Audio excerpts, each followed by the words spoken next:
going to do it anyway. This hole in the garage was the very first bunker entrance, used mostly during construction. When the concrete plug is in place, it can only be removed from below. The next entrance he designed is hidden inside this bathroom in the garage. Though it may look like a simple crawl space, underneath the floorboards is a set of stairs that leads to a concrete tube underneath the house. Crawl through this tube, and you're once again inside the first room of the bomb shelter. If anyone were to come in through these entrances here, one that comes straight down and one that's a tunnel that goes in under the house, they would just find a small room there because this whole wall, 3-ton wall, just closes shut. And from that side, it's just a cement wall, and they probably think they've already gotten to the bomb shelter, and that's that, and it's empty. However, if someone did manage to penetrate this main level, they would again think they had reached their objective. But hidden behind this bookcase is a metal door. The door opens onto a stairway leading down to the hallway. This hallway is the main artery of the secret bunker, providing access to all 4.5 levels that extend an amazing 40 feet below ground. My late husband, he may have had a little paranoia, you know, but it's not like a really paranoid person. I still think he liked the construction more than anything. Being thorough, Mr. Snyder devised yet a third entrance, this one from inside the main house. If a nuclear catastrophe were to occur, family members could rush down to the basement bathroom, where behind what looks like a linen closet hangs a 2-ton concrete door.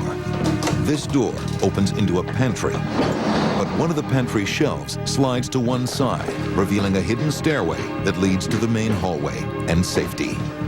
The biggest problem if there's an emergency and neighbors know you have a bomb shelter is, yeah, they're going to try to get in. They're fighting for their life, okay?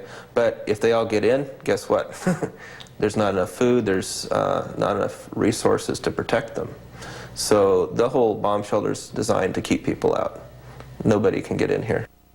The engineering details of the Snyder family's private bunker make it almost as secure as some government missile silos, and just as bomb-proof. The entire bunker is constructed of steel-reinforced concrete, up to 4 feet thick, in both the walls and the ceilings. There are 2 solid concrete doors with radiation-resistant paint, 13 independent ventilation systems with filtration to handle radioactive particles in the air, 7 sump pumps hidden in the floors to prevent flooding, an electromagnetic pulse wave protected computer room, 3 tons of edible grains and dried legumes, nitrogen packed to last 50 years, are stored on both the 1st and 4th levels. There is a full-size generator with an array of batteries for backup power and a 1,000-gallon water tank concealed in the wall. Incredibly, Mr. Snyder built his family bunker entirely by himself with his own 2 hands.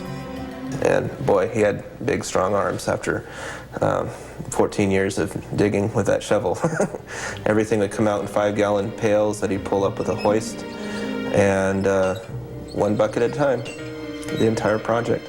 I just thought probably this whole bomb shelter thing was just an outworking of a frustrated engineer. As time went on, this frustrated engineer developed more secret passages to secure the bunker's safety. This little door up here goes to a special little viewing room. We go in there and we can close a steel door and flood the entranceway with tear gas if we have to. This one is a vault door, and this is another wooden door, and these are ones that I don't tell to anybody. We've told you quite a few of our little secrets that I don't usually share, but these are some we don't tell anyone. The Snyder family's insistence on secrecy was shared by many Americans during the Cold War, so much so that today it's impossible to know how many secret underground shelters were actually built.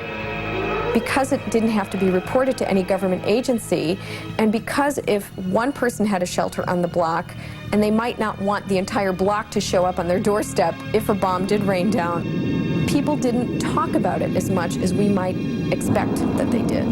If you built a shelter, it was your business, so figures range from 1,500 to 1 million.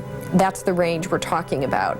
Most people just thought maybe that's a little crazy, and everybody thought it was amazing. They all think it's amazing. So, you know, but then maybe a lot of amazing things are a little crazy just because they're different. I definitely plan to build one of my own. I like the idea, it makes sense. Why give up because of a war, you know, or whatever the catastrophe? It could be an asteroid strike.